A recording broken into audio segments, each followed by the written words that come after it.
di video kali ini saya mau memperlihatkan gimana sih cara penggunaan template baru kita kali ini. Di sini aku ada template baru ya. Judulnya EduTrack Pro Dashboard Pintar, Pantau Bakat dan Tabungan Masa Depan Anak. Nah, di sini ada 4 sheets ya. Ada 4 sheets. Pertama, area eksplorasi, kedua, action plan, ketiga, rutinitas, dan terakhir adalah tabungan pendidikan. Kita masuk dulu ya, pertama di area eksplorasi. Area eksplorasi ini berisi tentang fokus atau minat anak saat ini. Di sini ada, aku udah bagi menjadi 6 kategori.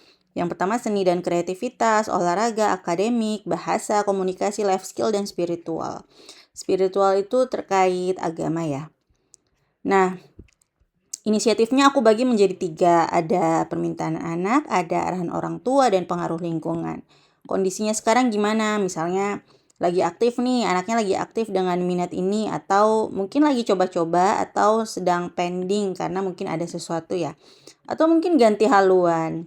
Nah, review akhirnya gimana setelah misalnya aktif nih? Oh, ternyata ada yang perlu dimodifikasi, entah itu caranya, metodenya, atau apapun itu kita tinggal pilih aja lanjutkan, modifikasi, atau hentikan. Nah, dari fokus atau minat anak yang dilakukan saat ini, proyeksi di masa depannya itu kira-kira apa sih? Misalnya sempoa nih, proyeksi masa depannya apa sih? Misalnya pengen jadi ahli matematika, atau misalnya pengen lanjut ke coding karena logikanya udah masuk ya, sempoa. Atau mau jadi apapun itu yang masih berhubungan dengan fokus atau minat saat ini. Apa yang dilakukan selanjutnya? What to do next? Ya, misalnya fokusnya taekwondo nih. Selanjutnya pengen apa? Ya, kita untuk mendukung ini, kita daftar, misalnya kita daftar ke Jurnas. Karena proyeksi masa depannya taekwondo di sini aku tulis jadi juara taekwondo nasional, berarti yang kita harus lakukan itu adalah daftar ke Jurnas atau mencari lomba-lomba yang terkait dengan fokus atau minat anak kita. Nah, internal support itu mencakup apa saja sih yang orang tua lakukan untuk mendukung fokus atau minat anak ini. Misalnya, kalau dia fokusnya taekwondo, kita bisa mencukupi nutrisi hariannya. Mungkin ditambahkan protein, atau minum susu, atau latihan otot kaki, dan lain-lain. Tinggal disesuaikan ya. Periodenya itu kapan sih anak memulai kegiatan ini? Jadi caranya seperti biasa, selnya tinggal diklik 2 kali ya, maka akan muncul otomatis.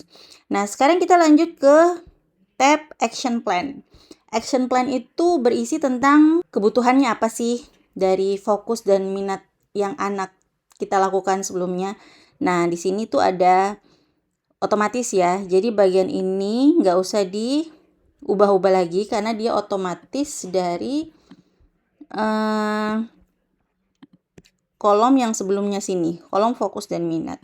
Jadi udah aku setting, misalnya di sini ditambahin suka lari. Nah, maka di sini nanti akan muncul lari. Nah kan, ini kan, kalau misalnya larinya dihapus, nanti dia akan hilang sendiri. Gitu. Nah, kebutuhannya apa? Misalnya tadi ya, area eksplorasi ada fokus taekwondo. Kebutuhannya apa sih yang belum terpenuhi? Misalnya sekarang tuh mau kejuaraan. Nah, ternyata alat pelindungnya belum ada dan wajib dibeli. Ya udah kita beli. Kita catat di sini buat pengingat aja sih, reminder bahwa ternyata anak kita butuh ini dan kita harus siapkan untuk mendukung minat dan fokus mereka saat ini. Nah, ini pengeluaran bulanan. Pengeluaran bulanannya itu semacam SPP atau apapun itu yang mendukung fokus anak kita. Nah, PIC itu person in charge. Kendalanya apa? Misalnya anak kita itu ada kendala ya. Misalnya kendalanya nggak suka dengan kelas yang terlalu ramai, berarti kita mungkin bisa cariin cabang yang nggak terlalu ramai. Solusinya apa? Nah ini, misalnya tidak suka kelas yang terlalu ramai. Solusinya ya cari cabang yang pesertanya tidak terlalu banyak. Nah, udah. Jadi ini nanti yang diwarnain, ini nggak usah di ini ya, nggak usah diganggu karena ini ada rumusnya. Ini juga ada rumusnya. Jadi ini nggak usah ditulis, diganggu, tinggal dipilih-pilih aja. Ini nanti tinggal diisi berapa, nanti totalnya langsung di bagian atas biar lebih mudah ditemukan. Sekarang kita lanjut di tab rutinitas. Jadi di rutinitas ini aku bagi ya. Jadi yang rutinitas ini sama seperti sebelumnya, di otomatis. Jadi nggak usah diganggu gugat ya, tinggal dipilih. Dia otomatis dari tab sebelumnya yang di awal, dia otomatisnya di situ ya. Kategori juga bisa dipilih. Tinggal dipilih aja ya. Nih, nah sama nih yang kayak di awal. Nah ini gunanya apa sih? Misalnya ini ya, presentasi kegiatan.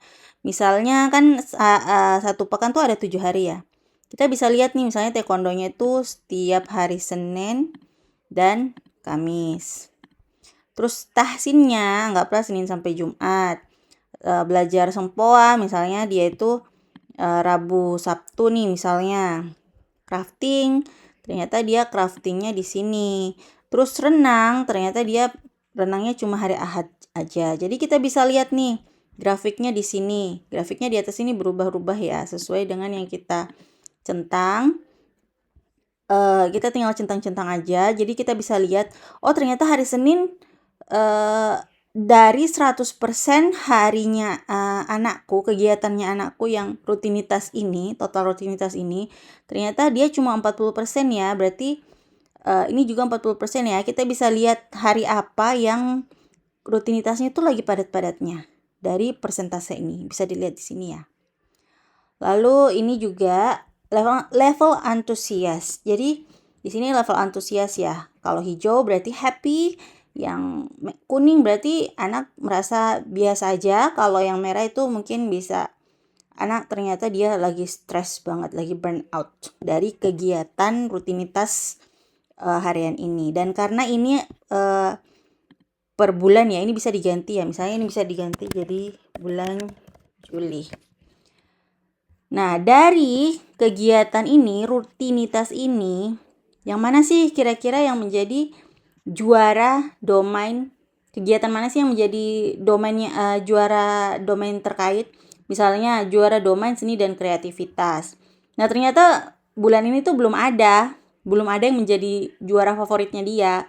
Nah, kita lihat di sini, oh ternyata anakku tuh senangnya untuk bulan Juli dia senangnya tuh di domain akademik dan sains ya, dan kegiatannya tuh sempoa ternyata. Nah, kalau domain spiritual ternyata oh dia lagi senang tahsin ya bulan ini ya.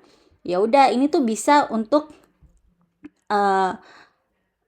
menentukan langkah kita ke depannya akan kita bawa kemana rutinitas ini. Misalnya karena dia udah suka sempoa, berarti kedepannya berarti dia seneng dong ya ngitung-ngitung. Berarti kita carikan aktivitas pendukung yang menyerupai untuk mencoba-coba. Karena namanya anak-anak ya, kita harus membiarkan mereka mencoba banyak hal supaya mereka tahu sebenarnya mereka itu minatnya kemana.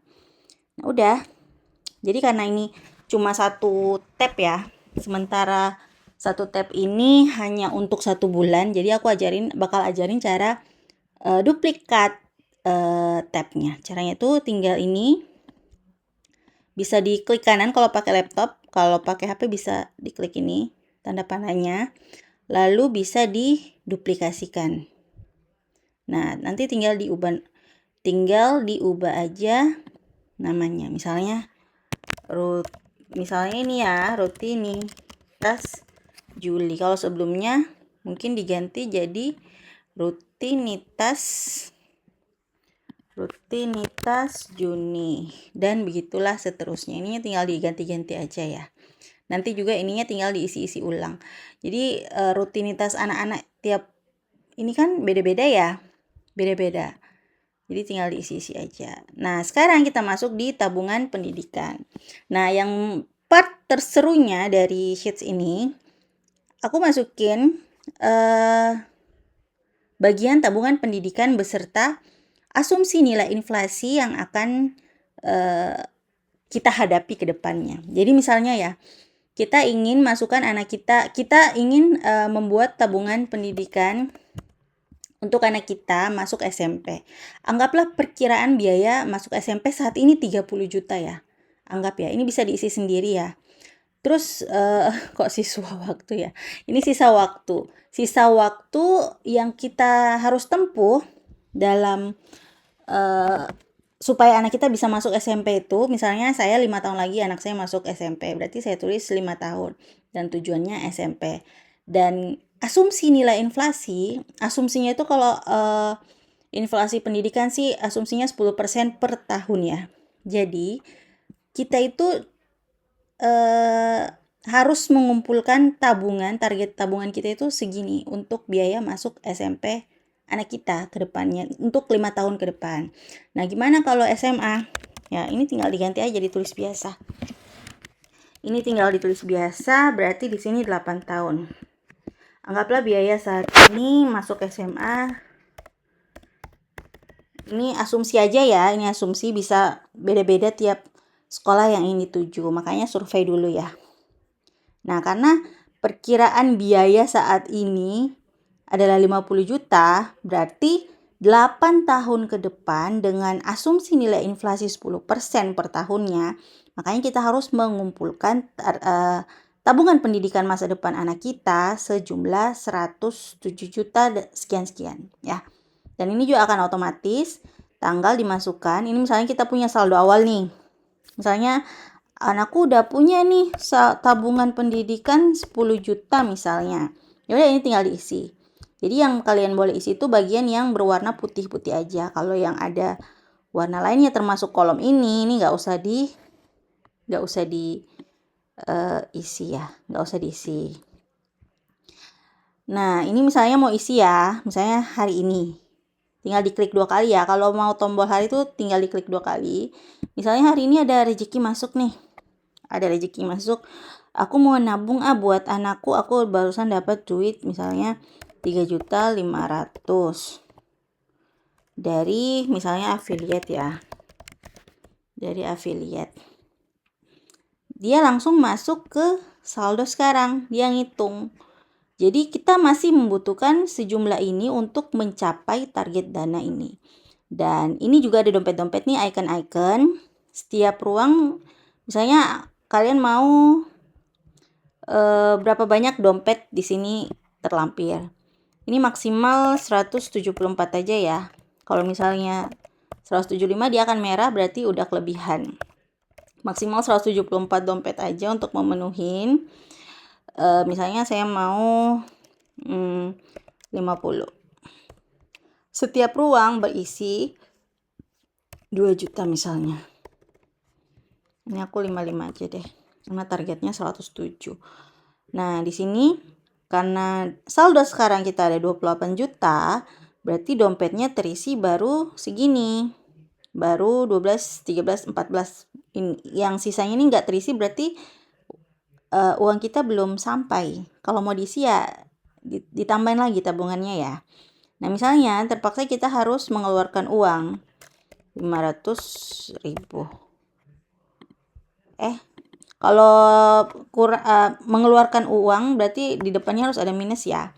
Ada minus. Nah, ini otomatis berubah ya. Dia berkurang karena memang ternyata saldo sekarang kita tuh nggak sampai 28 juta. Gitu. Dan ini juga bagian atasnya nih ada progresnya. Dari target dana masa depan kita baru mengumpulkan 26%. Jadi masih butuh sekitar segini untuk mencapai di sini. Ya, kayaknya ini aja ya yang mau aku jelasin ya. Kalau misalnya ada yang mau ditanyain, boleh banget DM aku di Instagram Mam Kifaya. Link template-nya udah aku cantumkan di deskripsi box. Bye-bye. Sampai ketemu di template berikutnya.